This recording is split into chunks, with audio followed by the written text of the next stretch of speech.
think Lizzo is a beautiful woman, a brilliant woman, smart, funny, super talented. You know that part of sadness where you feel like a burden on everyone and annoying and nobody cares about you? Can we get rid of that part? It's like, yo, I'm already sad.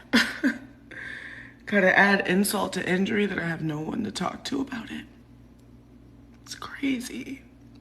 Like, why do we feel this way? Why do we feel this way when we get sad? I don't want to feel this way anymore. I want to feel like I do have someone to talk to. People do care about me. I am loved. I'm not alone. That's how I want to feel, but I don't feel like Lizzo's gorgeous. She's witty. She's creative. She's smart. She's funny. She's all these things that you can kind of just see, and it kind of just bleeds through the screen or through your ears when you listen to her music, her art. Just when you see her perform, you can see the divinity. You can see the star in Lizzo. I think the only problem is sometimes Lizzo doesn't see that. Sometimes Lizzo doesn't believe that. And that's okay sometimes. I think that's the most important thing is we all have moments where we feel inadequate or we feel less than or not as good as what the world sees. Especially somebody like Lizzo, I'm sure that's magnified by just being in the industry that she's in and being so visible to the world and having to live up to society standards of what beauty is. But we can't ignore, we can't deny or create these false narratives that just aren't true. I think with the internet, we're able to voice our opinion without having one, without having to have given it any thought. And so what you see you see with the internet, and you see with people, and I guess it's magnified by the internet, is people will create what they call a straw argument. Basically, they'll create an argument that nobody's making, and they'll defeat that argument, and they'll feel like they made a point. So when you see Lizzo being super overtly explicit or being naked,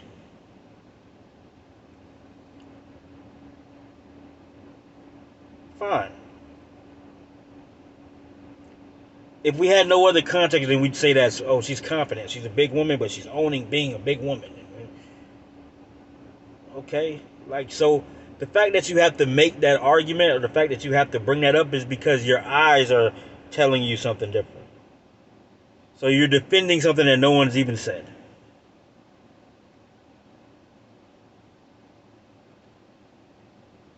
But even so, if Lizzo just was naked on stage and continued living her life, and she was just this bold and audacious woman and just lived boldly and outwardly and openly, and then we'd all consider that, yeah, she's confident, man. She's owns it. She's in the skin her in the skin that she's in. She's comfortable and she's confident. And even though our eyes are telling us that she's bigger, she's than what is like what we consider normal or beauty on a large scale, which I'm not. I think that she's beautiful, by the way. It's just that she doesn't. But then when we have these meltdowns afterwards where she goes on live and she's crying and basically literally and figuratively crying out for help and saying that I'm not happy, I don't feel adequate, I'm unsure. This happiness, this lack of happiness is becoming a consistent thing. See, here's the thing. There was a moment. I know I'm all over the place, man, but bear with me. But there's a, you know that movie ATL, right? with Ti and Lauren London, and it's called ATL. And there's a moment where Ti's character is sitting down with his uncle after he's gotten into it with his friends, and his uncle looks at him and he says, "Man, feelings are just feelings."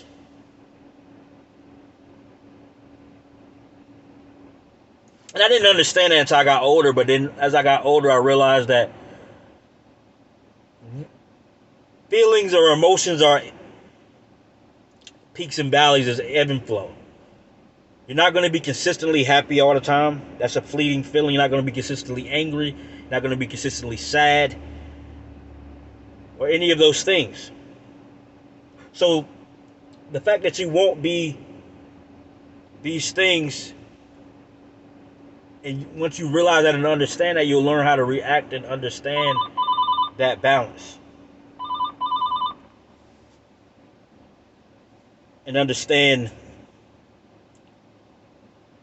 that this too shall pass, I guess. So being happy all the time is an impossibility.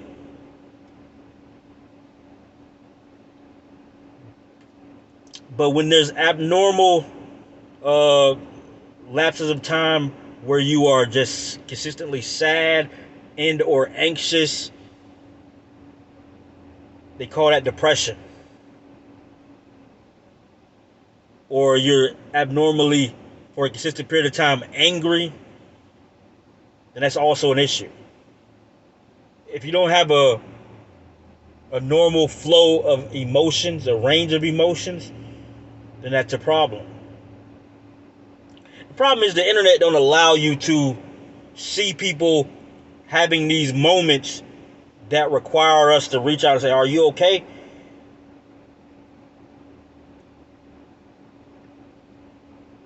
So when you see somebody crying out for help, you see somebody unhappy, you're not able to say, "Hey, something ain't right with that situation." We're not able to have an honest moment. The person who cares the most about Lizzo's body image or self-image is Lizzo. At some point, you can't chalk that up to confidence when you're out in that way, and then when you receive the criticism from that or people critiquing it, you have emotional meltdowns or breakdowns in plain sight. And if it's confidence, confidence is deaf and blind.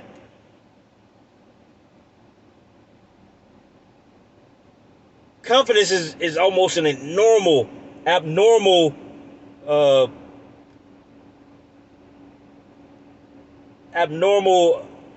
grip on self-awareness, and to the point where you don't even hear almost the criticism, or if you hear it, you're just so self-aware that you don't care. I've never seen somebody confident and then have an emotional meltdown about what strangers think. I just haven't.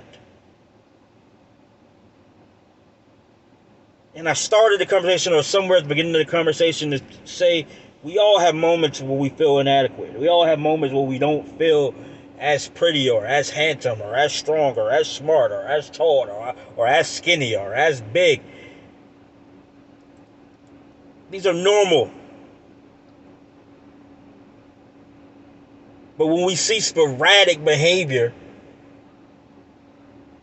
and we call it, we can't then say, "Oh no, that girl Lizzo just confident," or "Y'all just hating it. This is body image." Like, I hear people comparing Lizzo's attire to Rihanna's attire. That's a false equivalency. That's even, dare I say, a straw argument. Because after Rihanna wore that,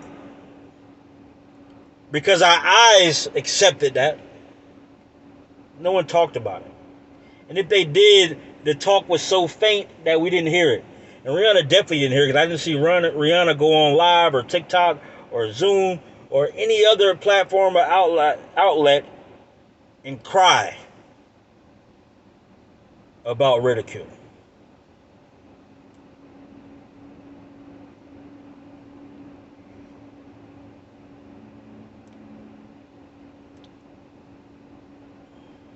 Confidence is knowing there will be criticism and being okay with it.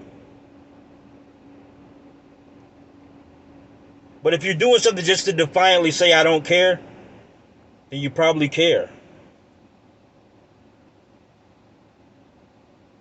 Any moment where I was saying I don't care what people think is when I cared the most. Normally when you don't care, you're so busy not caring that you don't even hear the whispers.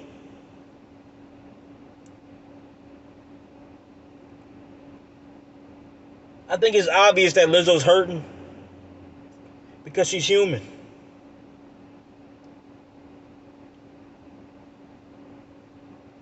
But let's not pretend like she's not hurting, or let's not pretend like this is just confidence.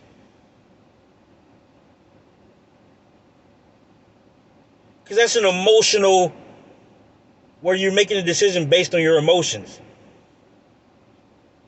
Like women with their friends, and they have a friend that may be a little heavier. Shit, I'm heavier, by the way. I'm chubby, I'm fat. But women come, you see a little heavier. Instead of saying, you sure you want to wear that? That might be a little tacky. You amp it, you hype it. Yes, bitch, yes, show them. And the reason why you're giving that extra layer or extra level of encouragement is because you believe that she needs it.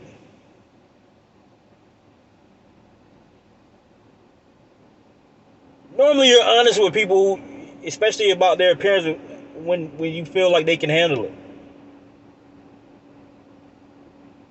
So are you empowering or are you protecting? And if you're protecting, then you're not protecting her because she's confident, you're protecting her because she may not be as confident. Let's just be honest about the situation. Because again, I think Lizzo's beautiful. I think she's smart. I think she's intelligent.